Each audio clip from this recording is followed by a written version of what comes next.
En respect des nouvelles orientations stratégiques du plan national de riposte contre le Covid-19 instruite par le Premier ministre chef du gouvernement,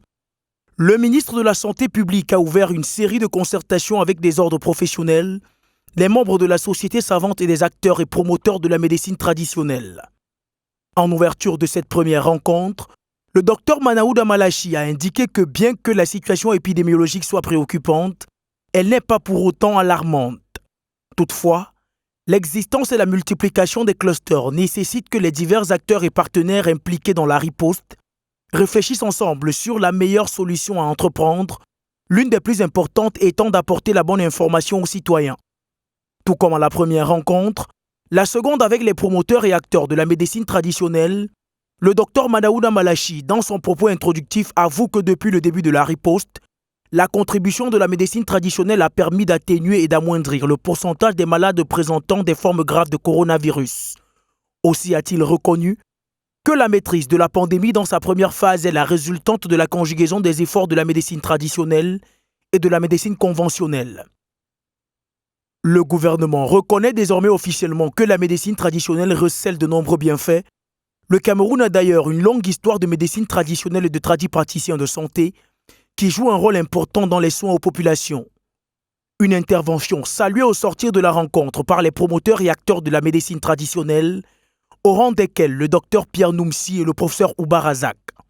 Ceux-ci, par la même occasion, accordent un intérêt particulier à la démarche du patron de la santé publique au Cameroun. Ils ont souhaité que leur rendement soit apprécié à sa juste mesure, mais aussi que des mesures financières leur soient accordées pour pouvoir mener à bien leurs recherches et la production de leurs médicaments. C'est une grande première qu'on se retrouve assis dans la même salle avec les dirigeants de la santé au Cameroun. Il est vrai, ce qui peut encore bien m'enchanter, c'est que je pense que s'ils tiennent à leur parole, notre médecine va continuer à prendre de l'envol et qu'en fin de compte, nous serons bien respectés et l'Afrique aura gagné. Et comme nous souhaitons que c'est cette Afrique qui gagne, nous avons bagarré depuis l'Assemblée nationale et dans des différents ministères. Et nous voici enfin assis à table avec le ministre de la Santé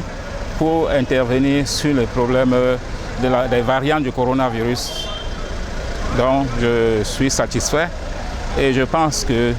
petit à petit, ils accepteront enfin tous nos produits et ils nous faciliteront l'obtention des différents brevets pour que l'Afrique soit vraiment le continent où la médecine a gagné coronavirus. Au terme des échanges francs modérés par le secrétaire général du MinSanté, les participants ont formulé plusieurs propositions au rang desquelles la référence systématique des urgences de Covid-19 dans les formations sanitaires par les acteurs de la médecine traditionnelle,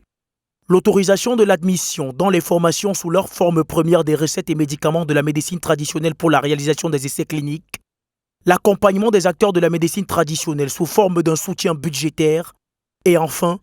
une plus grande implication des promoteurs de la médecine traditionnelle dans les actions de sensibilisation au respect des mesures barrières.